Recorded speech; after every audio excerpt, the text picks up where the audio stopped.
Hi, I'm Daniel Lucas, and welcome to Abstract Essay, where ideas take shape, thoughts find depth, and every conversation explores the art of thinking beyond the obvious. And today I have my special guest. Been working with the homeless since 1984, operates shelters, food banks, outreach, COVID outreach, monitor hospitals for an unsafe discharge, and of course, hate crimes on the homeless. No other than Mr. Sean Cononie. Thanks for having me.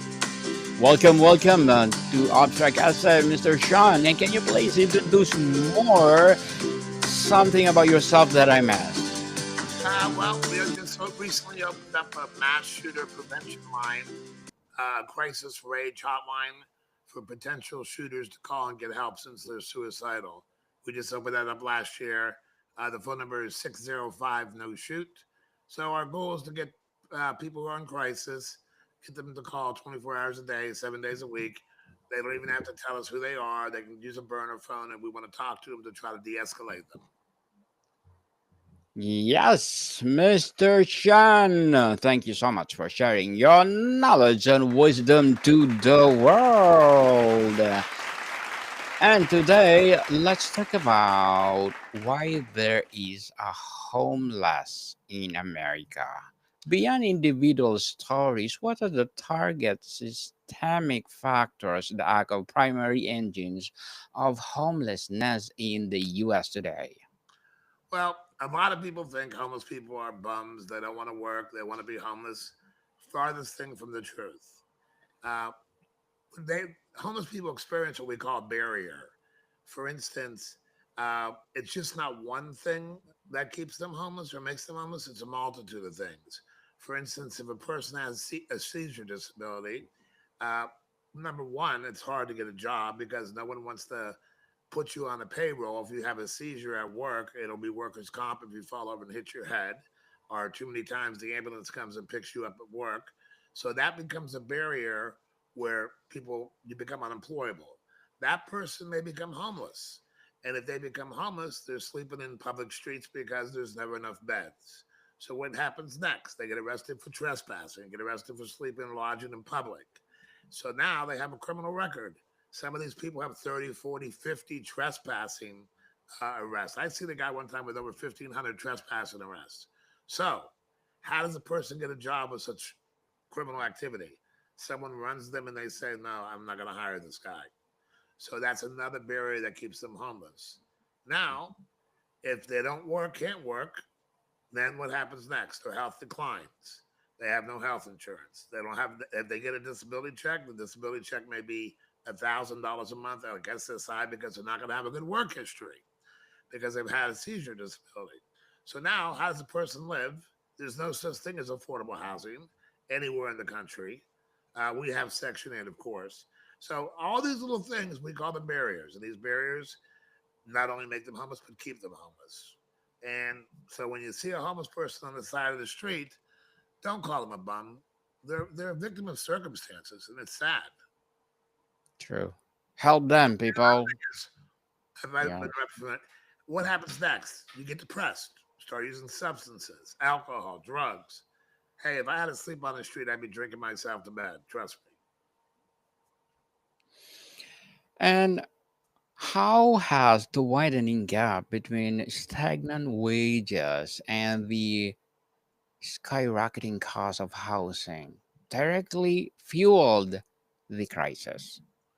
There's no such thing as an affordable living wage. There's no such thing as affordable housing. It has gotten really bad. I just had this conversation with my son, and like, how are the kids going to afford a home? My mom and dad paid $16,000 for a home in 1965. That house just sold for $600,000 after my mom and dad sold it like 20 years ago.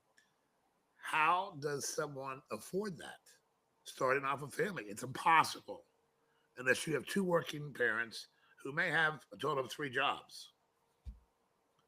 Hmm. Yes. And what role does drastic shortage of affordable and available rental homes for extremely low incomes household play, Mr. Sean? Well, cities outzone the poor. A lot of cities say, oh, they want a house has to be so big or so, can't be this small. Now, there's been cases and, an advocacy that goes after cities when they try to outzone the poor.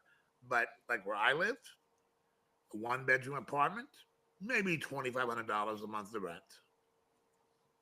Hmm. And how much do you have to make to pay that? Well, according to credit, you probably have to make about $8,000 a month. Who makes $8,000 a month at age 20, 25, 30? Not many. True. And Mr. Sean, let's talk about the healthcare and social safety nets. How is homelessness a public health crisis? Discuss the intersection of unaffordable healthcare, lack of mental health services, and substance use disorders. Well, the homeless, unfortunately, do burn the bridges. They go back and forth to the emergency room because they want a meal, they want to get a good night's sleep. So the emergency rooms do get tired of them. Um, Although a lot of them have underlying health conditions, a lot of them. I could go out and do outreach today and find if I made contact with 50 people, probably 8 to 10 of them have active infections on their legs, cellulitis. Some people have maggots inside their legs from, flies living on the streets. We see that quite frequently. So, healthcare, horrible. Mental health, horrible. Beds, horrible. The whole situation's horrible. Hmm. It's not going to get any better because now we want to say, hey, if you're homeless, you can't sleep in public spaces or you're going to go to jail. What is that? That's backwards. We went Backwards. backwards in this country in the last 10 years.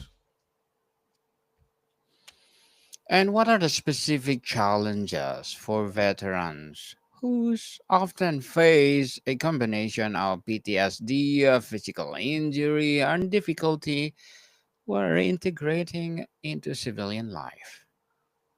I think that the DoD needs to develop more programs before they become civilians again.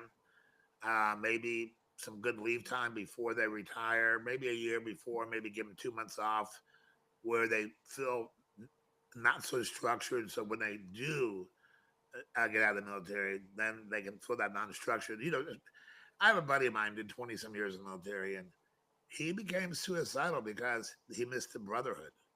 He missed that bond, that bonding, the relationship, which was shocking because he was a mental health person in Iraq. Uh, but well, let me put it this way: the veterans have it really sad right now. Um, in our nation's capital, where this is our holy grail um, of our United States. Now we're telling veterans, get the hell out of here, move, and we don't have beds for them. So all we're doing is doing Greyhound therapy, and Greyhound therapy is described by just getting them out of town, like the Greyhound bus routes. They're just moving them out with there's not enough services nowhere. Nowhere, for sure. Nobody will help them. So, how does the foster care system act as a pipeline to homelessness for youth aging out of it without a support network? I think Florida. I know they did this years ago.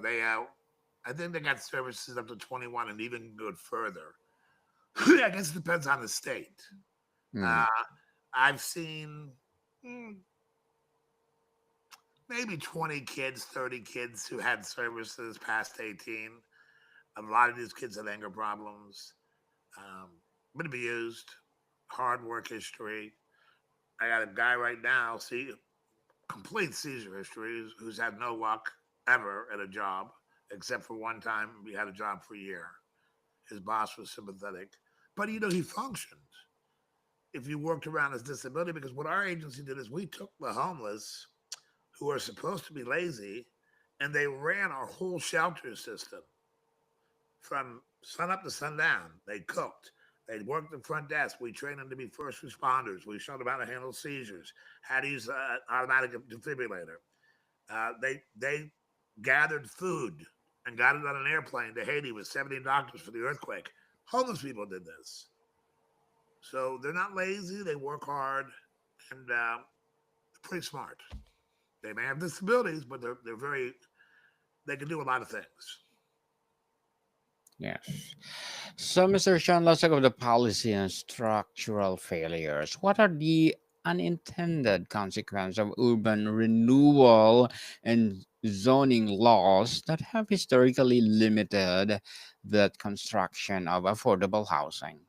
Well, take me for example.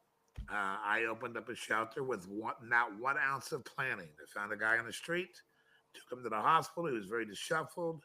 The hospital discharged him. Like 2 weeks later, I'm like, "Where'd you put him? Back on the street. There's no beds." I said, "Well, that's crazy." I put him in an apartment. 2 months later, I had 40, 50 people at a homeless shelter with no planning. The city utilized this so much because we had the beds. But when we got too big, the city pretended like they didn't know who we were. Came after us, cost me $500,000 in legal fees. 7, 8 years later in the federal court, we won the case, but they came after us heavy. So it basically takes an act of God to one to put up a homeless shelter. Oh, I hear these commissioners in meetings. We love the veterans. Oh, they're great. They serve the country. Oh, let's not put a shelter there. It's not a good place to put a shelter. So NIMBY plays a very important part. Not in my backyard. They wouldn't want anybody anywhere. So no shelters, no affordable housing. Get rid of the poor. Make laws where they can't uh, even ask for $1 on the street.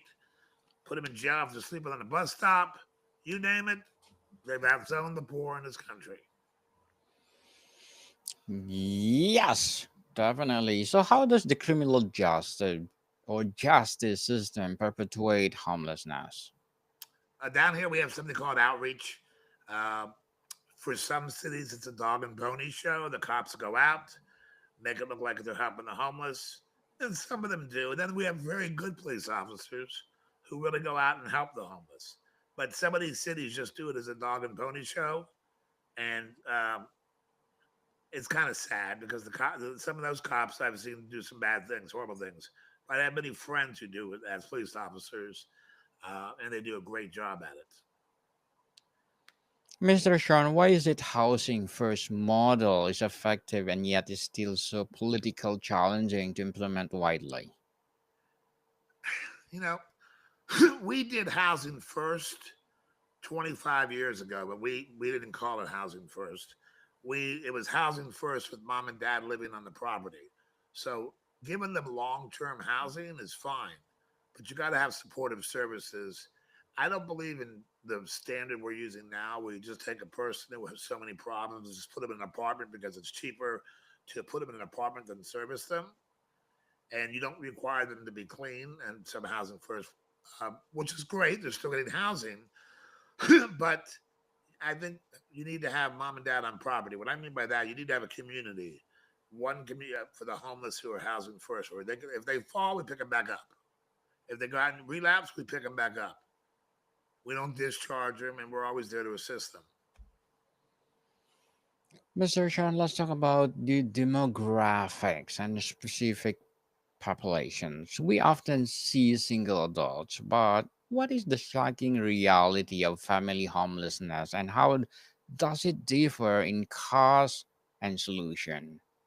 Well, family homelessness is a growing trend. You'd be surprised how many kids go to bed at night not at home. I would say it's gotten worse. They sleep in cars. If they get caught, they're in trouble. Finally, the states like Florida doesn't take away a child because mom and dad are homeless. That is kind of a good thing because before they were just removing them. And once you get a kid removed, you're never going to get him back. It's so hard to get him back. So, um, growing trend, going to get worse, like Hmm. anything else. And Mr. Sean, why are LGBTQ plus youth disproportionately or yes represented among the homeless population? Well, as far as juveniles are concerned, Yes. it's you have the Covenant House, which will take any teen, which is fantastic. I have no. We have serviced gay people for a long time. We took in transsexuals, um, and that was a very hard population to take. But we did because nobody else wanted them. They didn't know where to put them in the male dorms, the female dorms. We didn't worry about that. We found a room that was liberal and they fit in quite well. But they had a lot of baggage, a lot of barriers, constant getting beat up, hard to handle because of so many issues that they have. Let's face the fact. They didn't wake up in the morning and say, today I'm going to be a transsexual. Mm-hmm. And for people to judge them that way is horrendous because that's probably one of the hardest lifestyles to live. No one picks and says, oh, I'm going to do that today. So even being gay, you have kids being thrown out of houses all the time. Maybe 20 years ago, a lot more. If you became, honest and told your parents you came out of the closet, chances are if they didn't like it, you'd be thrown out of the house. I've seen a lot of use like that over the years. Shelters are pretty good with the gay and lesbian community. Mr. Sean, how does the domestic violence for survivors, primarily women and children, to choose between abuse and the streets? Well, let me start off by saying this: if there's any females out there listening to this great podcast, if you get beat once, it will never stop. So if someone says, I'm sorry, and they beat you up, they're not sorry. It's going to happen again. So get yourself away from that person as soon as possible because there's no excuse for a man to beat up a woman. As far as beds are concerned, very short and beds, but now domestic violence programs are using hotels with hotel vouchers. Sometimes the female will go back to the guy, violates the rules, they'll kick the mat, girl gets beat up again, shelter won't take him because he violated the rules in the first place. Another hard population to deal with. Mm, yes. So let's talk about the myth and public perception. What is the most persistent and harmful myth about homelessness that you like to permanently dispel? They're definitely not lazy. They definitely don't want to be on the street. They're not all drug addicts, not all alcoholics. Some of them are super intelligent. I had a judge in my program, a Broward County judge, who gave arrest orders and issued warrants. He became homeless because of an addiction problem. So there's, hey, homeless people are people. I think the Bible says it the best: the poor will be among us forever. So stop it. Stop judging them. Stop treating them bad. Give them services. Sure, they're going to manipulate at times, but you know what? If you're poor and you have no food, of course you're going to manipulate. So there is manipulation, which is true. But help them. They're just people, man. Yes, they are people too, people. So, how does the narrative of individual failure prevent us to or from implementing effective systemic solution? Oh wow, um, multitude of reasoning. Many Hmm. financial is one of them. So So, financial, Mr. Sean, what is the real relationship between homelessness and substance abuse? Does one more often cause the other?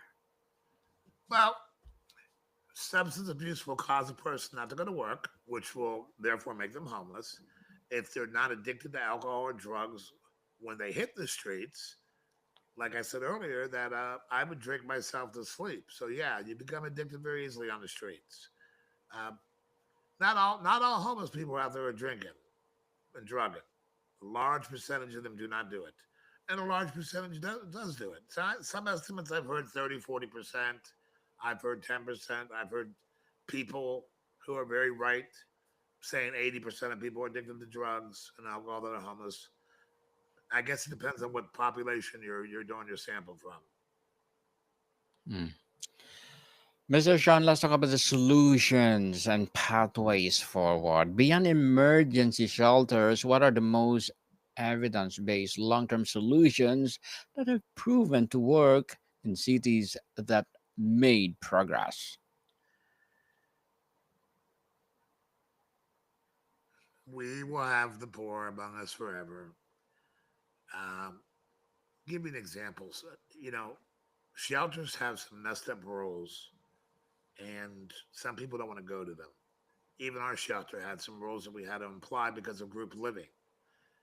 So there's never going to be one program to fit the needs of all the homeless.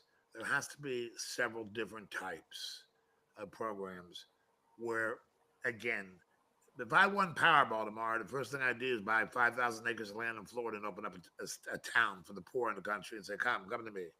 And I would take them all because I know that you have to be able to swing different ways when you handle the homeless. And I adapt to their needs. We don't expect them to adapt to my needs. We have to adapt to their needs because they have so many needs. And those needs that they have don't always allow them to qualify for certain programs. Hmm. Definitely. So, what is the role of preventive policies like eviction and moratorium or legal counsel for tenants in stopping homelessness before it starts? There definitely should be prevention programs set up. You ask somebody who's a landlord, they're going to say, "Why should I not be able to kick somebody out of my house if they're not paying rent?" I can understand that because of mortgage rates and having expenses, especially in Florida where insurance could be as much as $8,000 to $10,000 for wind coverage. So I understand why people want to get paid, but we have to be. Florida has a pretty good eviction law. On the other hand, it can be lousy, depending on how you look at it. Um, but prevention programs in general should be utilized more so than eviction. If a person's going to be homeless because they can't pay their rent, they should be able to go to a place and be evaluated and say, okay, are you going to be, if I pay your rent, are you going to be able to pay your rent next month? Or how many months will you need? Again, it's only going to be a temporary band aid over the problem because nothing works and a whole because there's so many problems. Where's the affordable housing? It doesn't exist. Homeless advocates, since I've been doing this, have been fighting for affordable housing and a living wage.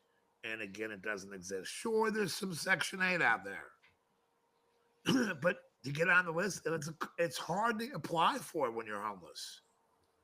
To get to qualify for a Section 8 housing. We're going to have the poor among us. We just got to learn to deal with it. It's going to exist. There's no cure, but we try our best. Yes. Try your best for sure to eliminate homelessness. And Mr. John, how can the private sector, from corporations to landlords, be effectively engaged as a part of the solution? Everybody needs to be charitable in a little way, and everybody has to have a gift of some sort. And I'm not talking about money or donations all the time. Just being able to be in a position to direct someone where to go. If you see someone homeless, say, hey, you can call this number and get a place to stay. Why are you homeless? Ask them. Well, I couldn't pay my rent because I just moved here or whatever. And they give you an excuse. You try to deal with it. There are many ways to help, and everybody should help do something. Even the smallest little thing works. I didn't intend to be a shelter. I just helped a guy. I was feeding the homeless 20 years before that, but I never thought I could run a shelter. It happened by accident. Yes, and thank you for that advocacy, Mr. Chan. We salute you for that. And thank you for helping the homeless people in the US.